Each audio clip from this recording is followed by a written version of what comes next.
गावातून बाहेर येऊन आंदोलन सुद्धा केलेली आहेत असं त्यांचं म्हणणं आहे. ही वस्तुस्थिती आहे की येऊर निसर्गरम्य परिसर आहे आणि संजय गांधी नॅशनल पार्कच्या परिसरामध्ये ते येतो, परंतु संजय गांधी नॅशनल पार्क बरोबर त्या येऊरला काही खाजगी जमिनी पण आहे. आमचे सहकारी जितेंद्र रावड यांचा सुद्धा आलिशान बंगला त्याच येऊरमध्ये आहे. ही वस्तुस्थिती आहे, परंतु काही खाजगी जमिनीवर काही लोक येतात आणि त्या ठिकाणी पब्स, हॉटेल, बार वगैरे हे उभारले गेलेले आहेत. प्रत्येक वेळेस अधिवेशनामध्ये किंवा इतर काही आयुधाच्या माध्यमातून जेव्हा आवाज उठवला जातो लोकप्रतिनिधीच्या माध्यमातून तात्पुरत्या स्वरूपात त्या ठिकाणी बंदी आणली जाते, परंतु त्या बंदीनंतर मात्र 2 ते 3 महिन्यात परत ते एरे माझ्या मागल्या अशा पद्धतीनं त्या ठिकाणी ही दारुडे मंडळी आणि दुसरी काही ड्रग्स वगैरे विकणारी मंडळी फिरत असतात आणि त्या माध्यमातून त्या ठिकाणी फार मोठ्या प्रमाणात ध्वनी प्रदूषण होतो आणि फार मोठ्या प्रमाणात संजय गांधी नॅशनल पार्कमधील जी जनावरं वगैरे आहेत त्यांना सुद्धा त्याचा त्रास होतो. त्यामुळे त्याच्यावर कारवाई करण्याची मागणी गेल्या अनेक वर्षापासून स्थानिक लोकप्रतिनिधी म्हणून मी करतोच आहे, पुढेही ती रेटून धरतो. परंतु फक्त जितेंद्र रावडांना माझी विनंती आहे की फक्त एक दिवस काहीतरी आंदोलन करून थांबू नका, पुढेही सातत्यानं हे कसं बंद होईल यासाठी पाठपुरावा तुम्ही करणं गरजेचं आहे. आणि ज्या पद्धतीनं तुमचं प्रेम माझ्या मतदारसंघावर आहे तशाच पद्धतीनं मुंब्रा कौस्यामध्ये सुद्धा जो ड्रग्सचा व्यवसाय फार मोठ्या प्रमाणात फोफावलेला आहे त्यावर सुद्धा स्थानिक आमदार म्हणून नियंत्रण आणणं ही तुमची जबाबदारी आणि त्यावर सुद्धा तुम्ही लक्ष द्यावं अशी मी आपल्या माध्यमातून आपल्याला त्यांना विनंती करतो. नाही बघा, अभय कुणाचे नाही, कोणी लोकप्रतिनिधी त्याच्यामध्ये गुंतलेला नाही आहे किंवा कुठल्या लोकप्रतिनिधी किंवा कुठल्या तरी शक्तीचं त्याला पाठिंबा आहे असं काही नाही. छोटी छोटी मंडळी, हा ड्रग्सचा व्यापार करणारे, दारूचा व्यापार करणारे किंवा इतर काही गोष्टींचा व्यापार करणारे ती लोक त्यामध्ये जातात. पब्स आणि पब्स नाही आहेत, परंतु ते ढाबे ह्या येऊर परिसरामध्ये फार मोठ्या प्रमाणात आहे आणि ढाबे असलं आणि निसर्गरम्य वातावरण आहे. संजय गांधी नॅशनल पार्कमध्ये तिकडे एंट्री सुद्धा दिली जाते आणि त्यामुळे हे फोफावलेलं आहे. हे कुठेतरी थांबणं ही काळाची गरज आहे आणि ते थांबायला हवं. सातत्यानं लोकप्रतिनिधी म्हणून मी पाठपुरावा करतोय, परंतु शेवटी बोंबाबोंब झाल्यानंतर ते तात्पुरत्या स्वरूपात थांबलं जातं, मग परत ते फार जोरामध्ये सुरुवात होतं. हे कुठेतरी थांबणं गरजेचं आहे. मी गेल्या अनेक वर्षापासून 15 वर्ष ह्या भागाचा मी लोकप्रतिनिधी आहे आणि माझ्या परिसरात ते येत असल्या कारणानं सातत्यानं मी आवाज उठवतो, पण कुठेतरी हे थांबलं पाहिजे. आवाज फक्त विधिमंडळात उचलून नाही, स्थानिक लेवलला स्थानिक पोलिसांना किंवा स्थानिक महापालिकेच्या अधिकाऱ्यांना किंवा वन खात्याच्या अधिकाऱ्यांना या संदर्भात पाठपुरावा करून हे कुठेतरी सगळ्या लोकप्रतिनिधींनी आपला पक्ष कुठला हा विसरून एकत्र येऊन हे थांबवणं गरजेचं आहे. नाहीतर निसर्गाचं अशाच पद्धतीनं जे वरदान आपल्याला मिळालेलं आहे ते वरदान लोकांच्या फायद्यासाठी, सर्वसामान्य जनतेच्या फायद्यासाठी किंवा दारुड्यांच्या फायद्यासाठी असा प्रश्न मनामध्ये निर्माण होतो.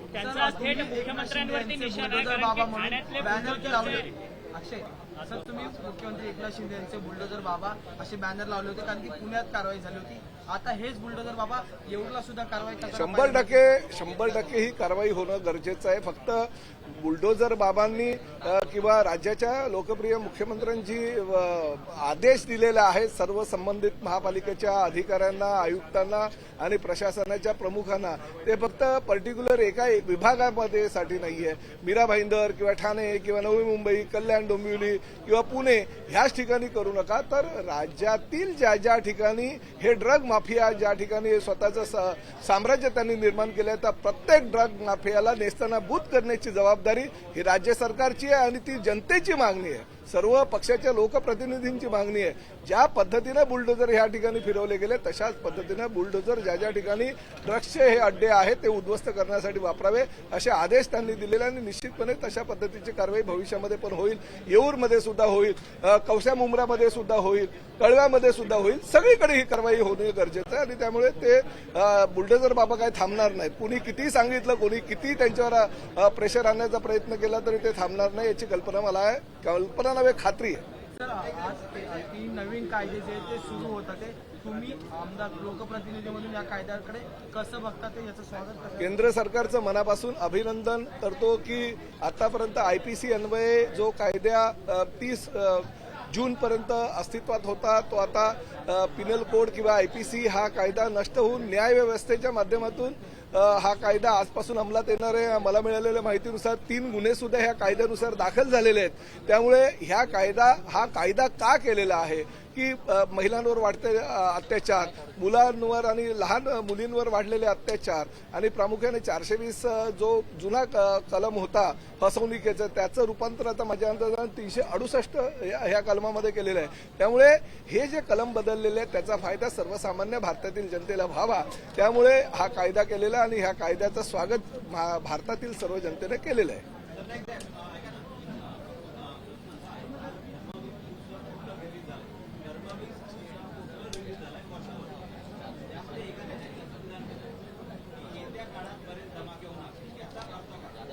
नहीं, धमाके तर आता तुम्ही बघता 2 वर्षापासून धमाके के ऊपर धमाके चल रहे हैं. त्यामुळे धर्मवीर फक्त मराठी भाषेमध्ये नाही, ज्या हिंदी भाषिकांना कळलं नाही त्या हिंदी भाषेमध्ये सुद्धा धर्मवीर 2चं प्रकाशन 9 ऑगस्टला होणार आहे. आणि तुम्हाला ठाण्याचा इतिहास आहे, ठाण्यामध्ये धर्मवीर आनंद दिघे साहेबांनी सगळ्या नेत्यांना निर्माण केलेलं आहे. कार्यकर्त्यातून नेता कसा होतो याचं ज्वलंत उदाहरण म्हणजे मुख्यमंत्री एकनाथ शिंदे साहेबांनी, तुम्हालाही कल्पना आहे की आज त्यांच्या मुख्यमंत्री पदाच्या कारकिर्दीला 2 वर्ष आजच पूर्ण होत आहे. त्यांचं मी मनापासून आपल्या माध्यमातून अभिनंदन करतो, त्यांना शुभेच्छा देतो. की एक चित्रपट आम्ही काही वर्षापूर्वी बघितलेला, नायक नावाचा चित्रपट होता अनिल कपूरचा. त्या नायक चित्रपटामध्ये 24 तासामध्ये तो नायक जो अभिनेता असतो तो नेता होतो आणि ज्या पद्धतीनं लोकांचं काम तो करतोय 24 तासामध्ये, तशाच पद्धतीची भूमिका आदरणीय मुख्यमंत्र्यांनी 24 तासामध्ये नाही पण 24 महिन्यामध्ये मात्र करून दाखवलेली. आणि सर्वसामान्य जनतेला, तो शेतकरी असू द्या, तो कष्टकरी असू द्या, महिला असू द्या, शालेय विद्यार्थी असू द्या, महाविद्यालयीन विद्यार्थी असू द्या, सर्वसामान्य जनतेला न्याय देण्याची भूमिका आदरणीय मुख्यमंत्री एकनाथ शिंदे साहेबांनी आणि त्यांच्या सरकारनं घेतलेली आहे. त्यामुळे त्यांना 2 वर्ष पूर्ण झाल्याबद्दल मी मनापासून त्याचं अभिनंदन करतो. आणि धर्मवीर 2 चित्रपटाच्या माध्यमातून ज्या पद्धतीनं महाराष्ट्राच्या जनतेला काही गोष्टी अजून कळतील त्या खरंच धमाकेदार असतील. त्यामुळे चित्रपट कधी प्रकाशित होतो याची तुम्ही वाट पहा. एबीपी माझा, उघडा डोळे बघा नीट.